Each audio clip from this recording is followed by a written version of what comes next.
Good afternoon students. आज अब हम नया चैप्टर स्टार्ट करेंगे, बायोलॉजिकल क्लासिफिकेशन। ठीक है, जीवों का वर्गीकरण। तो इसमें हम जो मेन हमें पढ़ना है वो है 5 किंगडम क्लासिफिकेशन। ठीक है, इसमें हम इनके साइलेंट फीचर मतलब इनके इम्पोर्टेंट जितने गुण हैं उनको पढ़ेंगे और क्लासिफिकेशन पढ़ेंगे क्या क्या है। तो ये सब चीज़ें, ये मैंने आपको सिलेबस दिया है। क्लासिफिकेशन हमने पीछे पढ़ा था। क्लासिफिकेशन यानी पहचानना, वर्गीकरण जो होता है उसके चरण क्या है। क्लासिफिकेशन मतलब व्यवस्थित करना चीज़ों को। उसके निम्न स्टेप है। पहला होता है पहचानना, फिर उनको एक प्रॉपर प्लेस पे रखना, फिर उनका नॉमनक्लेचर करना। तो ये सब मैं आपको बता चुकी हूँ कि क्लासिफिकेशन के ये स्टेप्स हैं, नॉमनक्लेचर, नामकरण। तो ये तीनों चरण मिलकर टेक्सोनॉमी कहलाते हैं। टेक्सोनॉमी अर्थात साइंस ऑफ क्लासिफिकेशन। ठीक है, उसके बाद मैंने आपको टेक्सोनॉमिक रैंक्स बताई थी। तो जैसे एक टैक्सोनॉमिक रैंक यानी किसी का एड्रेस, जैसे एक कंट्री है, उसमें राज्य है, जिला है, विकास खंड है, गांव, मोहल्ला, मकान नंबर और नाम पे हम लास्ट में पहुंचते हैं। ऐसी किसी भी जीव का जो हम क्लासिफिकेशन करते हैं उसमें सबसे पहले किंगडम आता है, जगत। ठीक है, कल ये आपको क्वेश्चन भी आया है। तो सबसे बड़ा जो रैंक है वो है जगत। फिर फाइलम या division, class, order, family, genus और स्पीसीज। स्पीसीज सबसे छोटा है, यानी जैसे नाम सबसे छोटा है। तो टैक्सोनॉमिक रैंक को टैक्सा कहते हैं। ये एक एक टैक्सा है, this is taxa, taxa, taxa. ठीक है, और एक सिंगुलर को हम टैक्सॉन कह देते हैं। ये सारे टैक्सा हैं और एक सिंगुलर टैक्सॉन है। तो इसे टैक्सोनॉमिकल हायरार्की भी कहते हैं। ये सब मैंने आपको बताया हुआ है, रिवीजन कर रही हूँ बस। टैक्सोनॉमी सब डीकेंडोलिन ने दिया था, सिस्टमैटिक सब लीनियस ने दिया था। ठीक है, तो इसको दो प्रकार से बांटा गया है, old systematic, new systematics. Old systematics में क्या करते थे, केवल उन बाहर के जो आकार को देखकर जीवों को पहचानते और वर्गीकृत करते थे। लेकिन जो न्यू सिस्टमैटिक है उसमें जो टेक्निक विकसित हो गई हैं, जैसे जेनेटिक्स है, बायोटेक्नोलॉजी है और डीएनए के स्तर पर जाकर हम जीवों को पहचानते और वर्गीकृत करते हैं। यानी न्यू सिस्टमैटिक्स बहुत वाइड है, बहुत सारे गुण देख करके हम जीवों को वर्गीकृत करते हैं। ठीक, फिर टाइप ऑफ क्लासिफिकेशन है, तो उसमें जैसे आर्टिफिशियल है। आर्टिफिशियल में वर्गीकरण एक या दो गुणों पर आधारित था। आर्टिफिशियल जो क्लासिफिकेशन था, केवल 1 या 2 कैरेक्टर हम लेके जीवों को क्लासिफाई कर रहे थे। तो प्लानी एल्डर ने सर्वप्रथम इस प्रकार का वर्गीकरण दिया। बाद में लीनियस ने भी इसी आधार पर जो है 24 क्लासेस में बांटा था। केवल 2 कैरेक्टर लिए थे, फूल के, बाह्य दलपुंज और दलपुंज के आधार पर। लेकिन ये एक बढ़िया क्लासिफिकेशन हम नहीं कहेंगे, क्योंकि अगर हम अपने क्लास के 100 स्टूडेंट्स को डिवाइड करना चाहते हैं केवल एक कैरेक्टर पर कि किसने ड्रेस पहनी है और किसने ड्रेस नहीं पहनी है, तो ये उन स्टूडेंट्स का एक प्रॉपर क्लासिफिकेशन नहीं होगा। ठीक है, उसके बाद नेचुरल क्लासिफिकेशन में जो है, इसमें बैंथम और हुकर ने क्लासिफिकेशन दिया था। तो इसमें बहुत सारे जो दिखने वाले कैरेक्टर थे उनके आधार पर क्लासिफिकेशन दिया गया। एक तीसरे प्रकार का क्लासिफिकेशन होता है फाइलोजेनिक क्लासिफिकेशन। इसे हम क्लैडिस्टिक भी कह देते हैं। ये जीवों के विकास के इतिहास पर आधारित होता है कि उनका इतिहास क्या है, उनके पूर्वज कौन है। फाइलोजेनी ही का मतलब, फाइलोजेनी का मतलब ही होता है कि पूर्वज किस प्रकार के हैं। तो उसमें जीवाश्म का रिकॉर्ड भी देखा जाता है। इस प्रकार का जो वर्गीकरण था वो एंगलर और प्रेंटी ने दिया था। ठीक है, उसके बाद न्यूमेरिकल क्लासिफिकेशन है, इसे फेनेटिक्स भी कहते हैं। इसमें बाह्य और आंतरिक सारे लक्षण लिए जाते हैं। आंतरिक और बाह्य लक्षण लेकर के तब वर्गीकरण किया जाता है। तो ये एक मतलब आपके सीबीएसई के सिलेबस से थोड़ा बाहर की बातें हैं। मैंने आपको बताई कि ये वर्गीकरण है वो कितने प्रकार का होता है। तो हमारे में जो बायोलॉजिकल क्लासिफिकेशन है, हम आर्टिफिशियल और नेचुरल कुछ समझते हैं। आर्टिफिशियल क्लासिफिकेशन में सबसे पहले अरस्तु ने दिया था, इनको एरिस्टोटल कह देते हैं। 2 किंगडम क्लासिफिकेशन दिया था, प्लांट्स और एनिमल्स में बांटा था। प्लांट में क्या आता है, ट्री यानी पेड़, झाड़ी और हर्ब यानी शाख। शाक यानी जो छोटे पौधे होते हैं। ठीक है, और एनिमल्स को बांटा विद रेड ब्लड और विदाउट रेड ब्लड। इसी प्रकार लीनियस, लीनियस को हम फादर ऑफ क्लासिफिकेशन भी कह देते हैं। तो लीनियस ने 2 किंगडम क्लासिफिकेशन दिया था, मैंने आपको पीछे बताया था। दलपुंज और बाह्य दलपुंज के आधार पर इन्होंने जो है एक 24 क्लासेस में प्लांट्स को बांट दिया था। उसके बाद अर्नेस्ट हैक्कल ने 3 किंगडम क्लासिफिकेशन दिया। 3 किंगडम में बांटा, प्रोटिस्टा, प्लांटी और एनिमलिया। प्रोटिस्टा यानी ऐसे जीव जो केवल एक कोशिकीय हैं, यूनिसेल्युलर। सेलुलर मीन्स सेल्स, कोशिका, यूनि मतलब एक, प्लांट पादप, एनिमल्स जंतु। ठीक है, ये तीनों को हम आर्टिफिशियल क्लासिफिकेशन में रखते हैं। उसके बाद नेक्स्ट जो 3 मैंने और बांटा है, इसे नेचुरल क्लासिफिकेशन कहते हैं।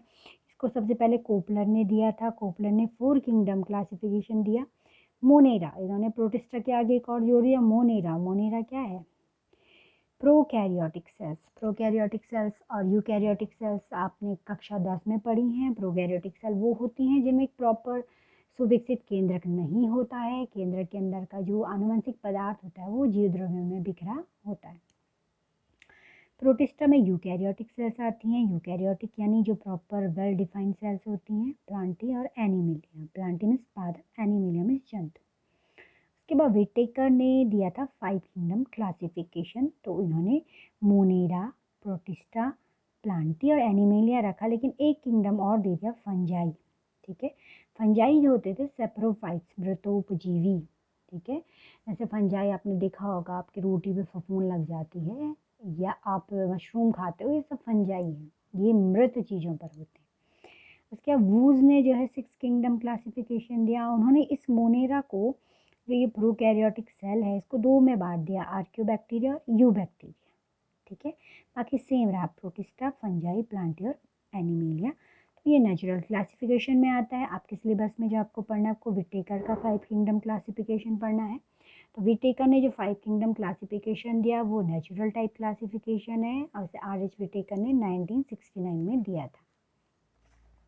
क्या है इस क्लासिफिकेशन में? देखिए, मोनेरा, प्रोटिस्टा, फंजाई, प्लांटी और एनिमलिया।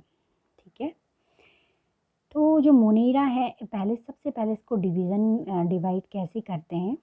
ठीक है, अभी हम इधर का पोर्शन ले लेते हैं।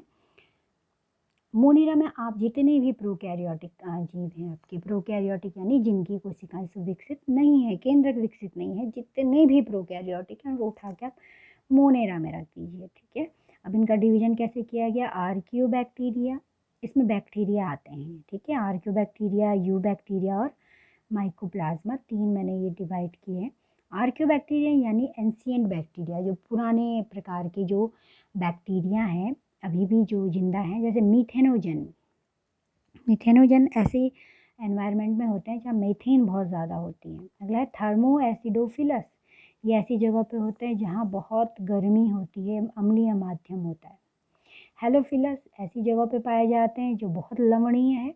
ठीक है, आप इनको डिटेल में स्टडी करेंगे, मैंने एक जनरल एक प्लान तैयार किया है। अब नेक्स्ट है यू बैक्टीरिया। जी, यू मतलब वास्तविक जीवाणु। ठीक है, तो जीवाणु आपके सारे मोनेरा में आते हैं।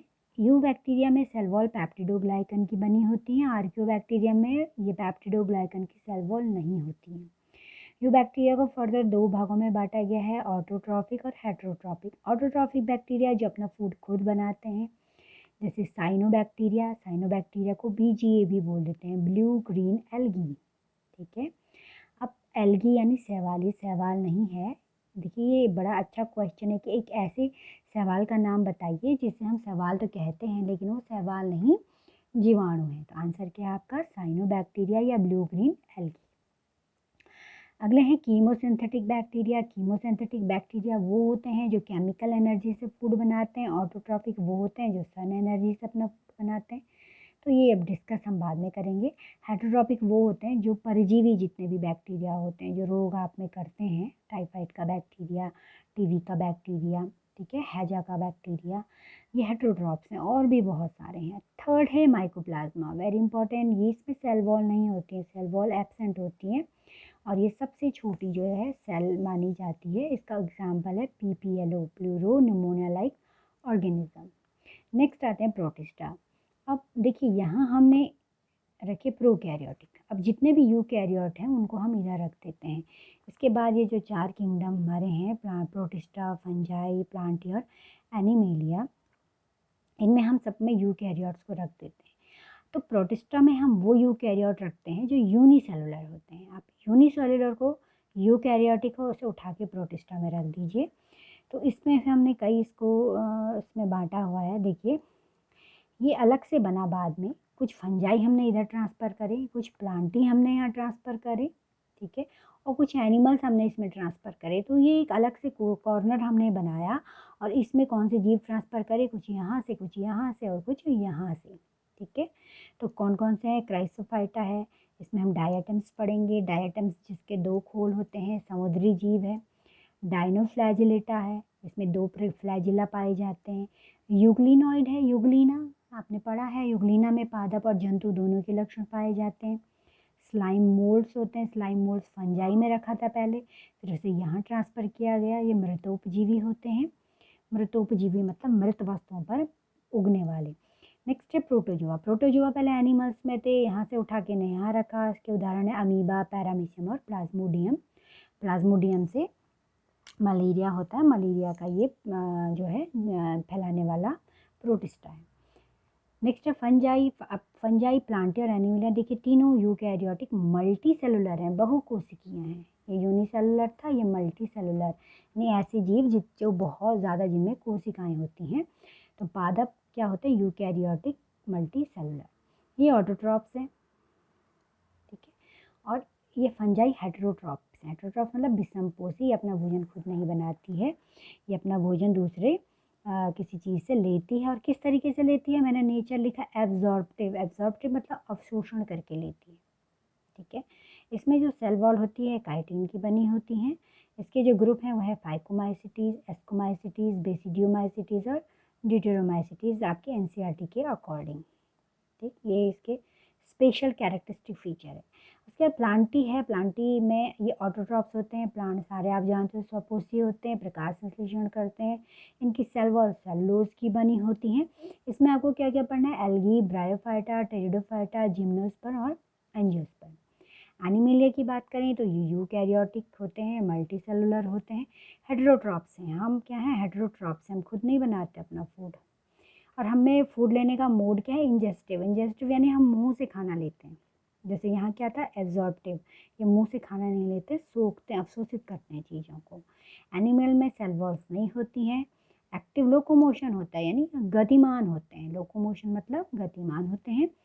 इनको 2 पार्ट्स में बांटा है, नॉन कॉर्डेटा और कॉर्डेटा, ठीक।